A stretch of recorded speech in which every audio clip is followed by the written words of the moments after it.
It's good. Yeah, running. No, we're good. We've got one good news today, and we just have a conversation. Yep. Thank you. Thank you. Yeah, good. Yeah, running. No, we're good. We've got one good news today, and we just have a conversation. Thank you. Thank you. Yeah, good. Yeah, running. No, we're good.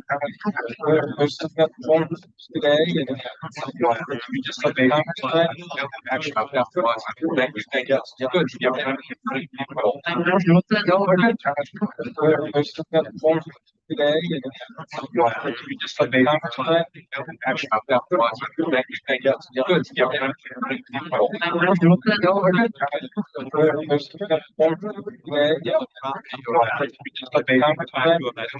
you. Thank you. Yeah, good. Yeah, running. No, we're good.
We've got one good news today, Provides insurance in this market and in Connecticut right now. They're expanding into the Massachusetts market, and they're doing that with a joint venture between their current operation and a partner out in California.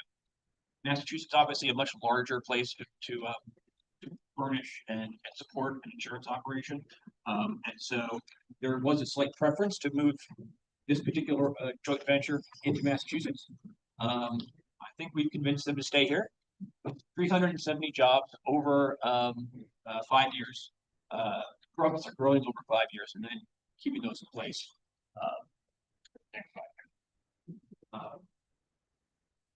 Exciting.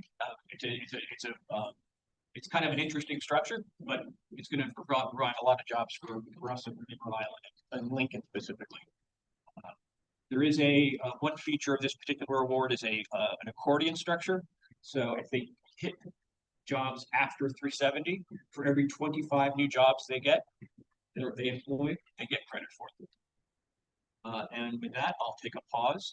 We have a whole panel of AAA Northeast here. If you have any questions for them or me. Questions, comments?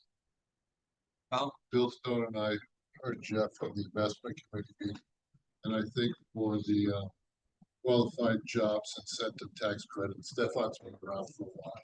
That we've given it a lot of faith in companies bringing them in here to the state, and we've had mas success. Expansions are a wonderful way. Yeah, and inside, we want to grow companies inside Rhode Island. So this one here, when you brought it across our table, I think they were excited to see a Rhode Island company founded here, been here for a long time. That's a Yes, for sure. Comments, questions? We'll have John kind of explain what we're doing here. Well, I want to start off by saying the team accomplished some great work. Very quickly, we had a very short time horizon.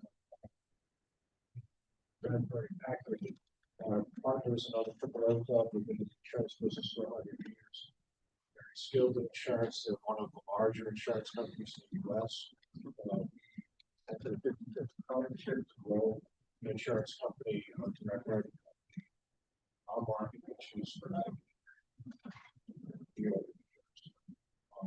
Mass is our largest market. We started a partnership with Rhode Island, Connecticut. Like any relationship, we want to make sure we actually got along before we decide to actually get married. Years past, we got along very well. We performed very well. We feel great about the growth trajectory of the organization. We are very hopeful that we will far exceed growth that we described. Certainly, we're going to work on it. So we're very excited about this. Partners, because it's the Mass, this is predominantly for Mass, Southern New York, Southern New Jersey. That we wanted to add positions in Mass. I've worked in Rhode Island my entire adult life. I've had a job outside of Rhode Island in my life. So, yeah, I know that's sad or what I haven't. So, okay, I'm active. I think the charter of the community I've been here my whole life. So I wanted to make sure John's came to Rhode Island. Partner said, "Look, you work it out. You can work it out, Rhode Island." Fine. So I'm excited about it. Chat with him on board. Can't considering it for the hard work and effort of the partnership. Yes, Stefan, and I'll just add that when John did call me, I was with him within an hour at one of our small businesses talking about this, and what he's saying is his commitment to Rhode Island is very, very big, right? Because we do want to go inside, you know, and also it's a lot easier to catch a cup of coffee with somebody boring than going to California and meeting with a CEO of a company that's just started here. It wasn't a 7-hour trip, it's an hour back. That's right. Stefan, go ahead. Very much identify with that point, Governor. Just want to thank the governor for helping us keep this one moving. And John Galvin, we're so appreciative when a company has choices that you choose in favor of Rhode Island, and you want to make sure that the numbers worked. But we're very grateful that you gave us a shot, and that in fact Rhode Island could be victorious as a result. So big thank you to you, Mr. Galvin, and Jeff Miller, doing this rapidly so that we could keep up with those choices and keep up with the pace of the company required some intensive work guided by Jim Bennett, who was right on top of this one directly, but also Jeff, you and your team. Is there anyone on your team you want to recognize, Jeff? Tom Carlotta. Well done, Tom Carlotta. And also directly. Thank you, Mr. Miller. All right, I'll take that motion. Motion to approve. Second. Second. That's good. And you got the second. You're abstaining. You're gonna recuse. Yes, that's okay. That's, by the way, you were very valid point. Yes, we got a motion on the table. Any discussion on the motion? Hearing none, all in favor say aye. Aye. Any opposed? Hearing none, and then Liz is decided to recuse yourself from that. Thank you all. Thanks, Jeff.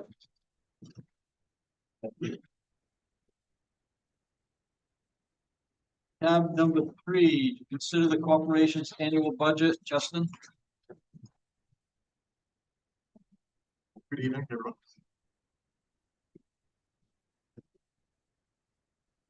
The corporation comes before you tonight seeking approval of its fiscal 26 annual budget, which is $17.8 million lower than prior year at $8.5 million. The corporation's annual budget has been steadily declining each year as we've been coming out of the COVID era. Fiscal 26 will mark the first year since fiscal 21 that there isn't some form of COVID response funding included, which started with the CARES Act in fiscal 21, and they continued with the American Rescue Plan Act, or ARPA. We do continue to deploy remaining ARPA funding that has already been awarded and board approved in previous years, as some of those programs formed are still in process of being closed out and completed. But again, this will be the first year since 21 where this budget doesn't include any COVID era related response funding. I'll point you to the slide deck that you have in your materials, where the major highlights of the budget are included. The first slide, the slide titled Overview. As always, this budget is comprised of 4 major categories. The first being state general revenue appropriations to fund not only the corporation's base operations, but also recurring state-funded programs that the corporation administers. Hotel tax revenue is a second stream that the corporation receives to support tourism and business attraction-related initiatives. Third, any federal funding that either flows through the state budget or is awarded directly from various federal agencies or departments. And four, any kind of unique other funding streams, so mainly fee income we generate, earned income that the corporation also receives, and any kind of other catch-all items. The middle section of the overview slide bullets out most of what I already mentioned as it relates to federal awards, with another key takeaway being that due to shifting federal climate and federal priorities, options have been more limited in the current year, at least for now, as it relates to new prospects for any new awards that we directly apply to at some of these federal agencies and departments. And then the bottom section of that overview slide lists any major changes in state appropriations, kind of year over year, with the largest being the corporation fiscal 26 will not be utilized as a pass-through entity for the Rhode Island Infrastructure Bank. Last year, that totaled $3.8 million, just so kind of the major driver there. The next slide provides a quick chart on revenue details for the fiscal 26 budget, broken down into state general revenue, federal as a middle column, and then sort of that other bucket that I mentioned. The state column starts at the top with the $8.5 million base operating appropriation and ends with $17.3 million in the corporation's recurring economic programs, with the largest being $10.1 million for Rebuild RI. As you can see in the next column, federal revenue is only expected at $1.5 million, which is only 3% of the overall budget.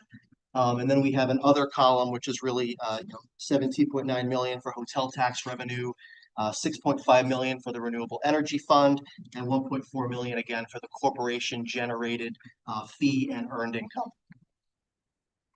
The next expense detail slide really kind of breaks down how this revenue will be deployed and spent. With the top section of the slide, the first 4 rows in the chart, including the operating component of the overall expense piece, broken down by personnel, overhead, and advisory. And then the section below, including all direct award and program related spend. Similar to the previous slide, this chart is broken down into 3 distinct categories: state, general revenue, federal, and other.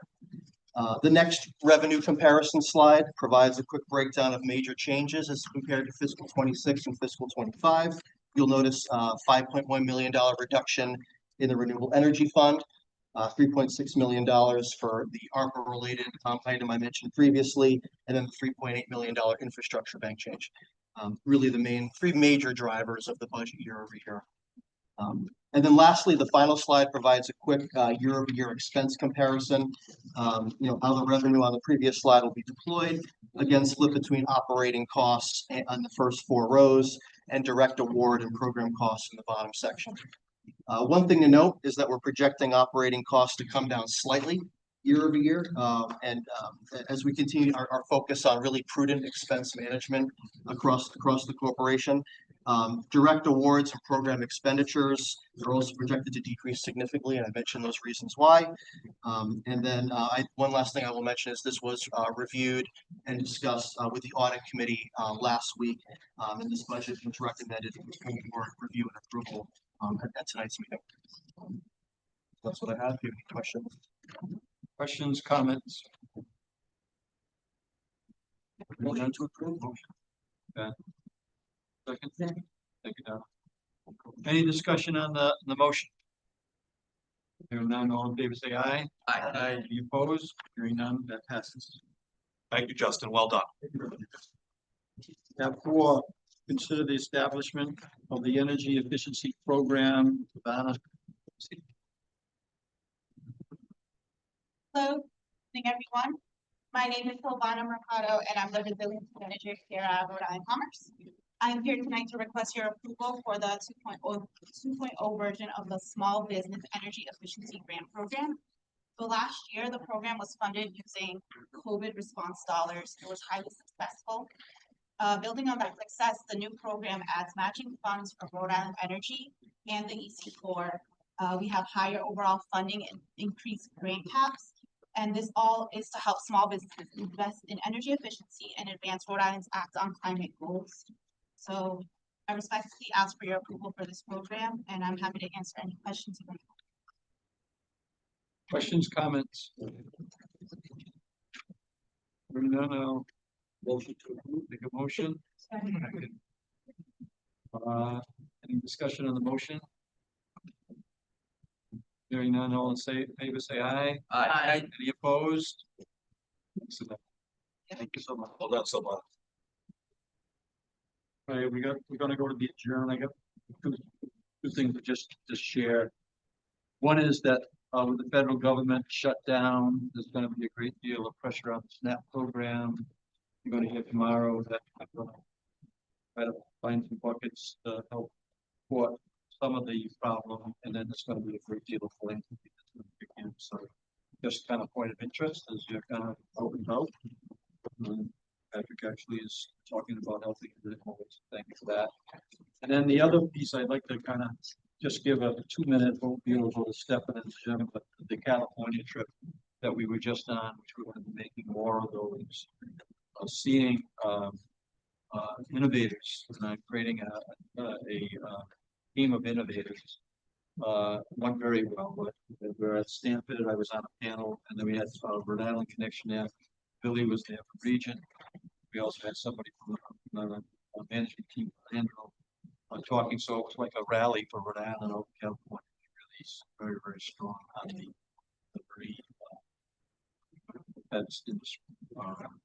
Then we did meet at Andrew with Palmer Luckey and his team over 3 hours. Palmer Luckey was there. I'll let Stefan kind of fill in the blanks. Met with another company called Divergent that is front and center. They're moving from California to Oklahoma, and they've invited here. So I think here's a visit. There's a couple of pieces that we got to put together, and I'll share those with the board as we go along. And then we had a really strong meeting with Amgen, who is one of our big companies here that is really strong. And hearing that's the most productive plant in their entire international national portfolio, which was really good. Stefan? Oh, thank you, Governor. First of all, Governor, thanks for creating the opportunity for that. Jim and I really found that to be enormously productive, and it was just great to spend the time. But I will say, the Governor is underemphasizing how successful that visit to Stanford University was. It was really remarkable to see Rhode Island take over that portion of the campus, because the room was filled with praise for Governor McKee and for Rhode Island for fostering the Marine Technology Center par excellence in the United States. And the governor just said it, but Regent and Andrew were represented on the same panel with the governor, where the governor was given the floor first to explain how we are the home of the blue economy. And then the companies attested and talked about their good work, to their great credit. But once the panel was done, Jim, the room was abuzz for us, right? I mean, that's the air cover. That's I thought Stefan was Brad Pitt. Never, but something that never happens. But Jim and I were able to, thanks to the governor laying the groundwork, just network in the room, and we're all already getting messages as a result to see whether folks can land or expand here. None of that is near done.